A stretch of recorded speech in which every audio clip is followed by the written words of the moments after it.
ஏம்மா இதெல்லாம் உருட்டுமா? இது பெரிய பெரிய பெரிய பெரிய உருட்டு. இவர் என்ன பண்ணுறாரு, அவன் வந்து என்னத்தையோ அம்மிக்கல்லையும் ஆட்டுக்கல்லையும் தான் உருட்டினான் அப்படின்னா, இவர் இமயமலையே உருட்டிகிட்டு இருக்காரு. மீனவர்களுடைய நலனை பேணி காப்பதற்கு இவர் என்னத்தை என்னம்மா பத்தாது? இப்போ சட்டமன்றத்தில் தீர்மானம் கவர்னர் வாய்ச்சா சரியாக போயிருமா? அது அங்கே இருக்குது காங்கிரஸ். இப்போ காங்கிரஸ் கூட தான் நீ எப்படி பிறண்டுக்கிட்டு இருக்கல கூட்டணி, இங்கே காங்கிரஸ் கூட்டணி இருக்குல்ல, ஏன் அங்கே போய் கேட்க வேண்டியதானே? சரி, உங்க ஆட்சியில என்ன நடவடிக்கை எடுத்தீங்க? சொல்லாததை செய்ய வேண்டாம், சொன்னதை செய்யும் தான் அவங்க கேட்குறாங்க. நான் 50 சொல்கிறேன், 75 சொல்கிறேன், நீ அடுத்து ஏதாவது போராட்டம் பண்ண நான் ஒன்றா சொல்கிறேன் பாரு. இதெல்லாம் ஆட்சியில தான் நிறைய கடன் வாங்கிட்டு போயிருக்கீங்களா ஐயா? நாங்கள் எங்கள் ஆட்சியில் கடன் வாங்கியிருக்கோம், கடன் வாங்கியிருக்கோம். அதான் வெள்ளை அறிக்கையில் நொட்டியிருக்கீங்கல்ல. நாங்கள் ஒன்றும் அந்த பணத்தை எடுத்து கொண்டுட்டு போய் நாங்கள் இதில் கொண்டுட்டு போய் என்ன தீவு, மொரீஷியஸ் தீவில் போய் நாங்கள் பங்களா கட்டலை, புரியுதா? கப்பல் விடலை. உங்க தேவைக்காக நீங்க யூஸ் பண்ணிக்கிறதா சொல்லியிருக்காங்க.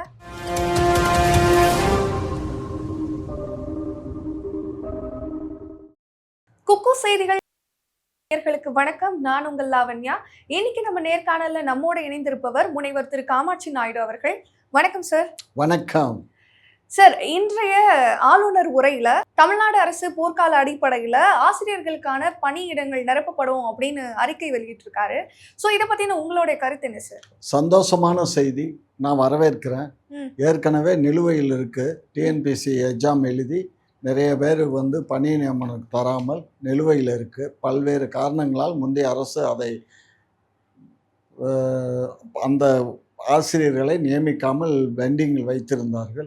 தற்போது இந்த அரசு அதை செய்வதாக சொல்றது மிகவும் சந்தோஷமான செய்தி. ஆனால் கவர்னருடைய உரையில் சொல்லியதோடு இருந்துடக்கூடாது. செயல்படுத்தணும். ஏன்னா நாங்கள் இப்போத்தானே ஆட்சிக்கு வந்திருக்கோம், எங்களுக்கு 6 மாதமாவது வேணுமே டைம்னு கேட்கக்கூடாது, புரியுதா? ஆசிரியர்கள் அதான் போர்க்கால அடிப்படையில் சொல்லியிருக்காங்கல்ல, உடனடியாக நியமிக்கட்டும். அதுக்கு வாழ்த்துக்கள், வரவேற்கிறோம். பரவாயில்லையே, உங்ககிட்ட ஒரு பாசிட்டிவ் நோட்டாவே வந்திருக்கேன், சந்தோஷம் சார். இப்போ அடுத்ததா தகுதி அடிப்படை வச்சுதான் பணிகள் நியமிக்கப்படும் அப்படின்னு சொல்லியிருக்காங்களே சார், அப்படின்னு சொல்றாங்களே, இதை பத்தி நீங்க என்ன நினைக்கிறீங்க? அதுவும் கவர்னர் உரையில தான் சொல்லியிருக்காங்க. தகுதினா என்ன தகுதி இவங்க நிர்ணயிக்கிறாங்க?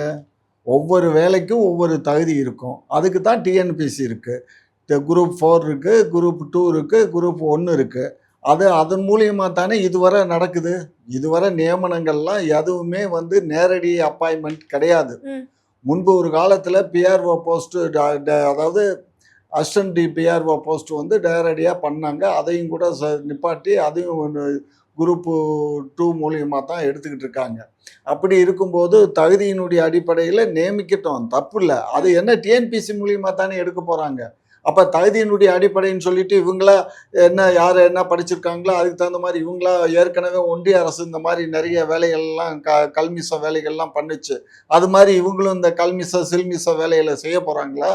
டிஎன்பிசி தானே இருக்குல்ல. அரசு, தமிழ்நாடு அரசு பணியாளர் தேர்வாணைன்னு பேர். அதன் மூலமா தேர்வு செய்யட்டும், சந்தோஷம். அதான் சார், டிகிரி எல்லாம் படிச்சிருக்காங்களா, அந்த தகுதி வச்சு தானே சார் பண்ணுவாங்க. ஆமா, ஒவ்வொரு பணிக்கும் என்ன குவாலிஃபிகேஷன்ங்கிறது வந்து இது இருக்குமா? அதுதான் அவங்க அதை தான் மென்ஷன் பண்றாங்க சார். அந்த தகுதி இல்லாதா எப்படி அப்பாயின்மெண்ட் கொடுக்கப்படும்? அது ஒரு ரூல்ஸா அது சொல்லியிருப்பாங்க சார். அதை என்னத்துக்கு இருக்கிறத என்னத்துக்கு பெருசா நாங்க தான் கழட்ட போறோம்னு சொல்ற. சரி, நீ ஏற்கனவே கழட்டு, அடுத்த சொல்லுங்க. இப்போ மீனவர் நலனுக்காக தகுந்த நடவடிக்கைகள் எடுக்கப்படும் அப்படின்னு அறிக்கை விட்டுருக்காரு. ஸோ இதை பத்தி நீங்க சொல்லுங்க. ஏம்மா இதெல்லாம் உருட்டுமா?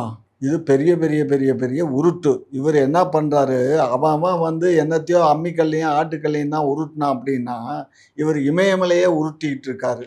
மீனவர்களுடைய நலனை பேணி காப்பதற்கு இவர் என்னத்தை கடல் எல்லை, நம்ம எல்லையை தாண்டி இலங்கையினுடைய எல்லைக்கு போகும்போது அந்த எல்லைக்கு வந்ததுனால அவங்கள வந்து கைது செய்கிறாங்க. அதை இவர் என்ன செய்ய முடியும்? அது ஒன்றிய அரசு கண்ட்ரோலில் இருக்குது. ஒன்றிய அரசுக்கு கடிதம் தான் எழுதலாம். முந்தைய அரசு கடிதம் எழுதிச்சு, இவர் ஏற்கனவே கடிதம் எழுதினிருக்காரு, இனியும் கடிதம் தான் எழுத முடியும். செயல்படுத்துவார், பார்ப்போம், வெயிட் பண்ணி தான். என்னத்தை செயல்படுத்த இயலும்? எல்கை கடல் எல்கைன்னு ஒண்ணு இருக்கு. ம். இது இந்திய கடல் எல்கை, அது வந்து இலங்கை கடல் இலங்கை. எல்கைன்னு. ஆமா. நம்ம கடல் எல்லைக்குள்ள வந்து அவங்க பிடிக்க போறது இல்ல. அவங்க கடல் எல்லைக்குள்ள போகும்போது தான் பிடிக்கிறாங்க. ஆமா, ஆமா. அதை இவர் என்ன செய்வாரு, இவர் ஏற்கனவே என்னுடைய மாப்பிள்ளை சார் ஒருத்தர் சொன்னாரு, ம். நான் வந்து நெய்தல் படையா ஏதோ ஒரு படை வச்சு நான் வந்து இதை மீட்டிடுவேன் அப்படின்னாரு, கச்சத்தீவை. அது மாதிரி இவர் இந்த படையை வச்சு எதுவும் பண்ண போறாரா? இவர் எதுவும் இளைஞர்கள் இல்ல, இலங்கை படையை வச்சு இவர் இலங்கையில வந்து இந்த மாதிரி இப்ப ஏற்கனவே ஏகப்பட்ட பேர் சிறையில் இருக்காங்க, ஏகப்பட்ட போட்டுகள்லாம் வந்து பிடிச்சி கொண்டு போய் வச்சிருக்காங்க, அதெல்லாம் மீட்டி எடுத்து வர சொல்லுங்க. அதுதான் சார், அதுக்கு செய்யறதுக்காக தான் இவரு அறிக்கை ஏமா விட்டாரு. நான் அதெல்லாம் செய்யறதுக்கு இவருக்கு வயசும் பத்தாது, வாழ்வும் பத்தாதுமா. அது இது நீங்களே சொன்னா எப்படி நான் சார்? ஏமா ஒன்றிய அரசினுடைய செயல்பாட்டுக்கு இருக்கக்கூடிய அதிகாரத்தை நான் செய்யறேன்னு சொன்னா அது முட்டாள்தனமான செயல் அல்லவா?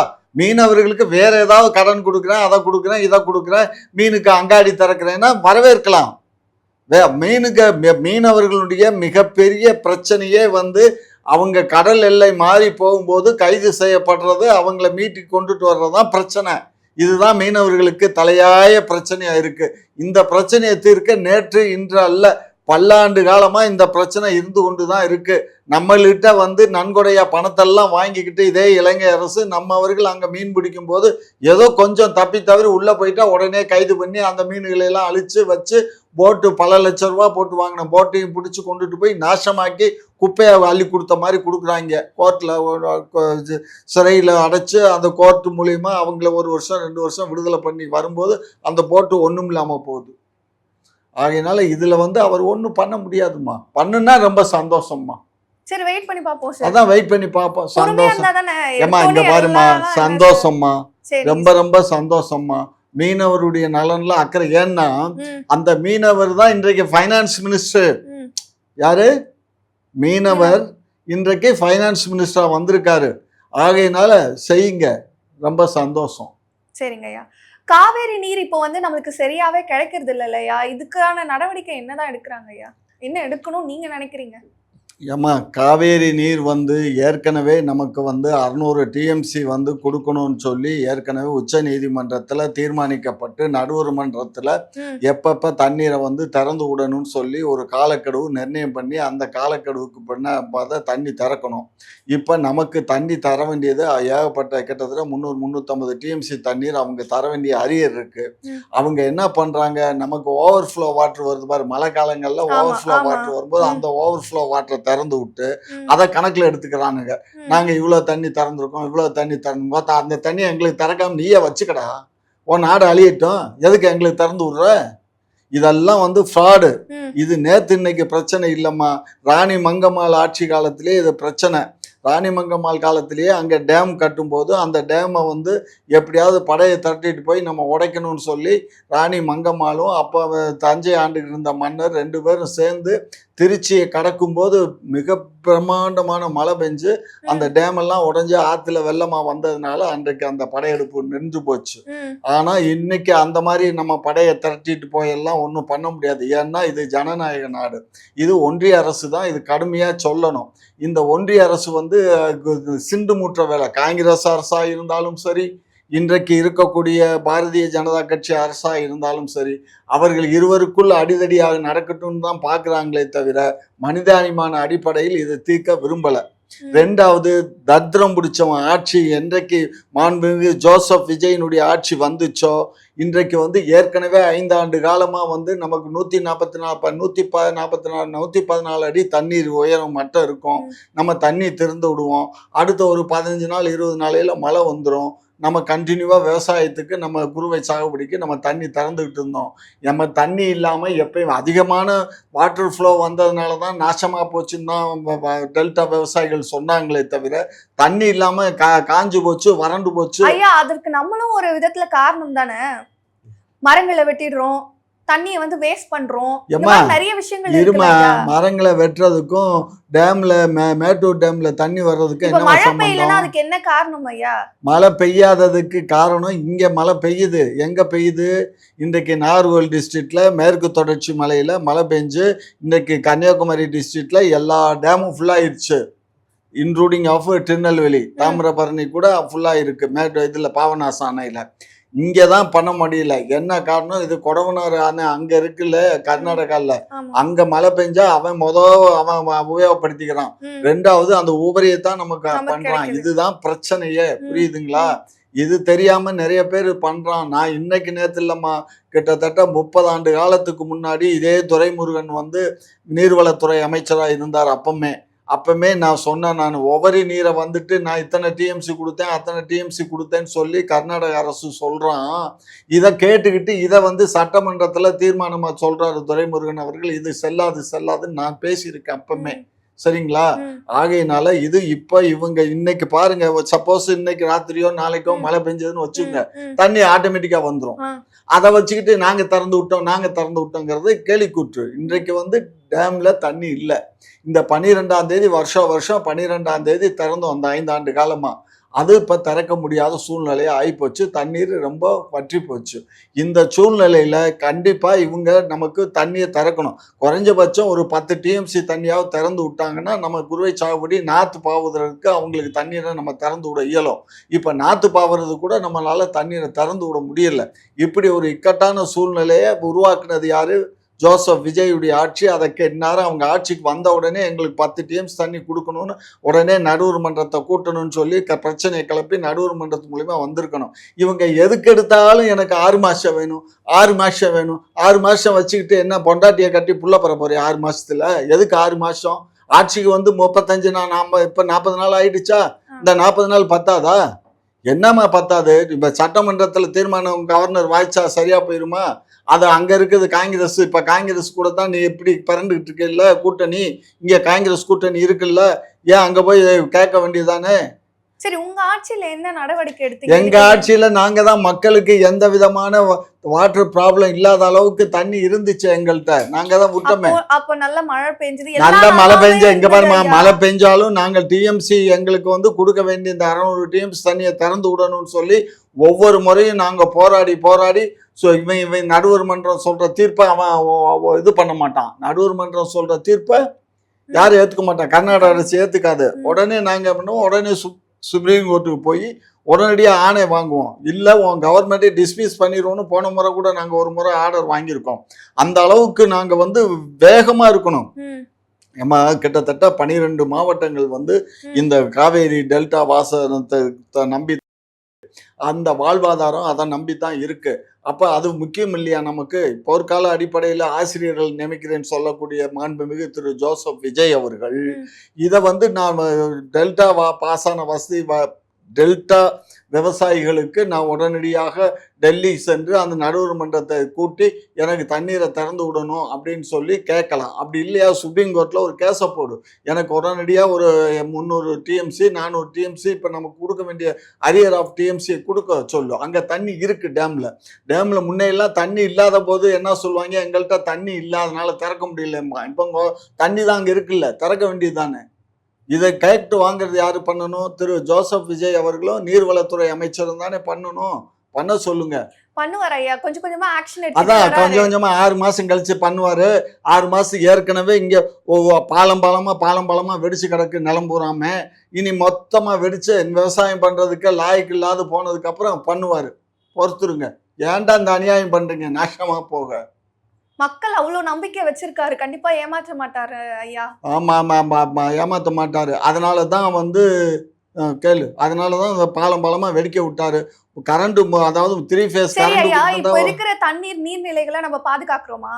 அதுல குப்பையை கொண்டு போய் போடுறது, இருக்கிற நீரை வந்து அசுத்தம் பண்றது, கெமிக்கல் கழிவுகளை, ஃபேக்டரிஸ் கழிவுகளை உள்ள விடுறது, இருக்கிற நீர்நிலைகளே நம்ம பாதுகாக்கிறது இல்லையே. அப்ப தண்ணீர் தட்டுப்பாடு வரதா செய்யும்.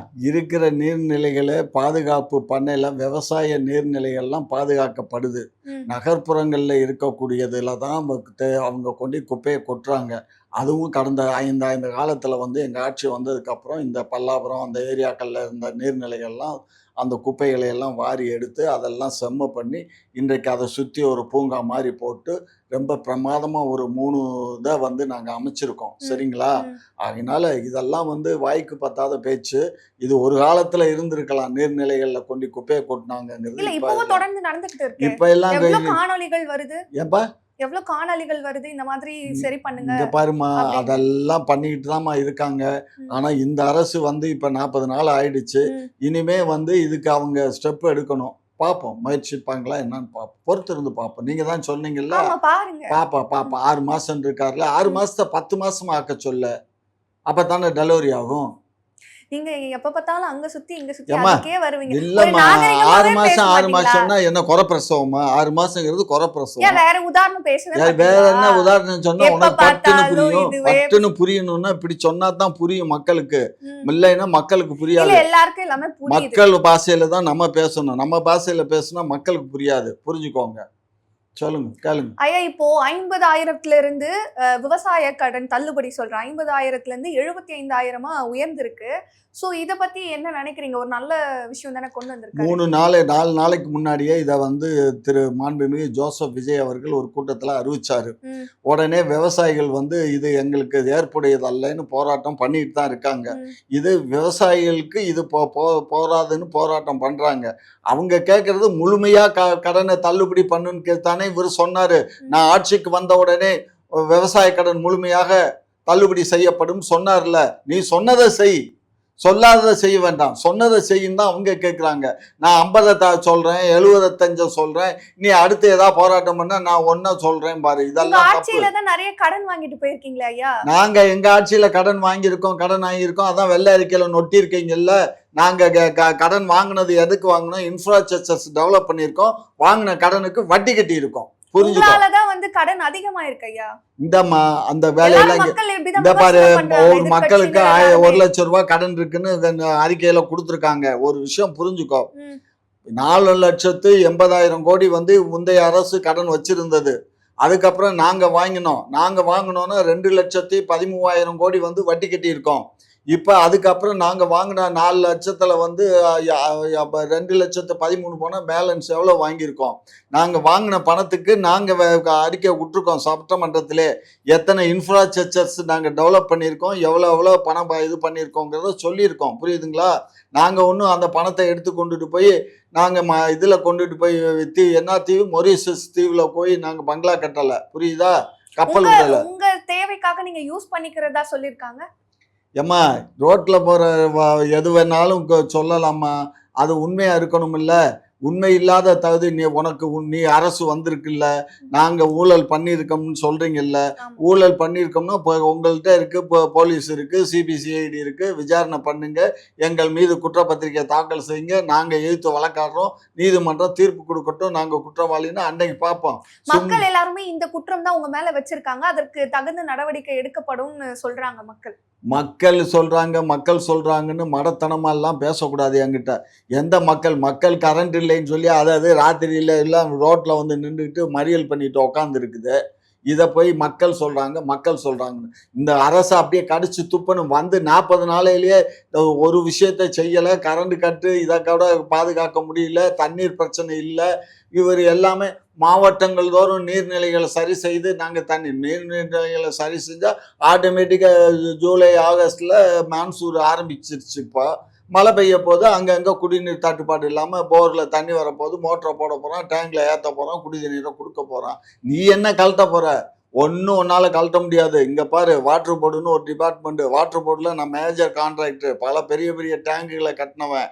எனக்கு இந்த வாட்டருக்கு இதை பற்றி எனக்கு அத்துப்படி. தமிழ்நாட்டினுடைய வாட்டர் கேசிட்டி எப்படி உண்டாகுது, இதனால என்ன சிரமங்கள்லாம் மக்களுக்கு ஏற்படுதுங்கிறதெல்லாம் நான் நிறைய ஸ்டடி பண்ணியிருக்கேன். அது ஒரு PhD பண்ற அளவுக்கு ஸ்டடி அப்ப பண்ணி நீங்க ஐடியா கொடுங்க. அதெல்லாம் ஐடியா எங்கள்கிட்ட நீங்க கேட்டாதான். கொடுங்க. நீங்க எப்படி டெவலப் பண்ணலாம்னு மக்கள் மேல உங்களுக்கு அக்கறை இங்க இருக்குல்ல. பாருமா, இது எப்படி டெவலப் பண்ணலாம்னு நாங்க மக்களுக்கு சொல்லணும், அரசுக்கு சொல்லலாமா? ம், ம், இது அரசு வந்து இதுல கவனம் செலுத்தாதுமா. ம். அரசு வந்து அவங்களுக்குன்னு சில அதிகாரிகள் இருப்பாங்க, அவங்களுக்குன்னு சில ஆலோசகர் இருப்பாங்க. அவங்க சொல்றதை தான் கேட்பாங்களே தவிர நம்ம சொல்றதான். ஒரு பழமொழி சொல்லுவாங்க, ஏழை சொல்லு எடுபடாது. அவன் சொல்றது தான் கேட்பானே தவிர நம்ம சொல்றதை கேட்க மாட்டானுங்க. உங்களுக்கு மக்கள் மேல நலன் இருக்குல்லையா? மக்கள் நலன் இருந்தா மக்கள்கிட்ட சொன்னாலாவது மக்களாவது திருந்துவானுங்க. ஏற்கனவே என்ன சொன்னானுங்க, ப்ரோன்னு பேசுவாரு. ரெண்டாவது குட்டீஸு, சுட்டீஸு, நம்பிஸு, நம்பிகள், இவங்கெல்லாம் போட்ட ஓட்டுல தான். நம்பிகள் இவங்கெல்லாம் போட்ட ஓட்டுல தானே இன்னைக்கு ஆட்சிக்கு வந்திருக்காரு ஐயா. நல்ல ஆட்சி பண்ணட்டும், நல்லா பண்ணா தானே நமக்கு நல்லது, மக்களுக்கு நல்லது. அதனால பொறுத்திருந்து பாருங்க.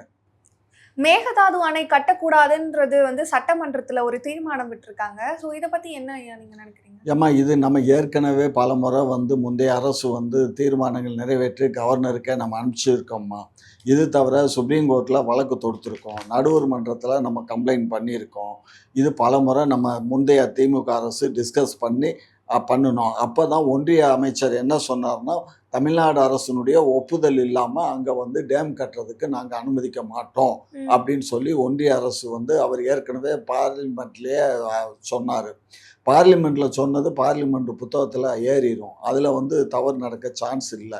ஆனால் அதையும் மீறி மீறி இப்போ வந்து இந்த ஆள் கூப்பாடு போட்டுக்கிட்டே இருக்கார். சிவக்குமாருங்கிற இப்போ தற்போதைய முன்னாள் துணை முதலமைச்சர், இந்நாள் முதலமைச்சர் ம். அவர் சொல்லிக்கிட்டு இருக்காரு. ம். அவர் மாநிலத்தினுடைய நன்மையை பேணி காக்கணும்னு அவர் சொல்கிறாரு. நம்ம மாநிலத்தை நம்ம பேணி காக்கணும்னா நம்ம பண்ணித்தான் ஆகணும். நமக்கு வந்து அந்த அந்த இது வந்து அவங்க அங்கே டேம் கட்டினாங்கன்னு, மேகதாதுல டேம் கட்டினாங்கன்னு வச்சுக்கோங்க, கம்ப்ளீட்டாக தமிழ்நாடே வறண்டு போயிடும். ம். எங்கேயுமே குடிதண்ணீர் ஆதாரம் கூட கிடைக்காது. அந்த அளவுக்கு கம்ப்ளீட்டாக 9000 ஏக்கரை அவன் ஃபுல்லாக வளைச்சி எடுத்துருவான். அவன் ஏற்கனவே உபரி நீர் தான் நமக்கு வந்துகிட்டு இருக்கு. அந்த உபரி நீரையும் அவன் வராமல் அவன் மடைச்சி எடுத்துகிட்டு போயிடுவான். நமக்கு என்ன கிடைக்கும்? மண்ணு தான் கிடைக்கும்.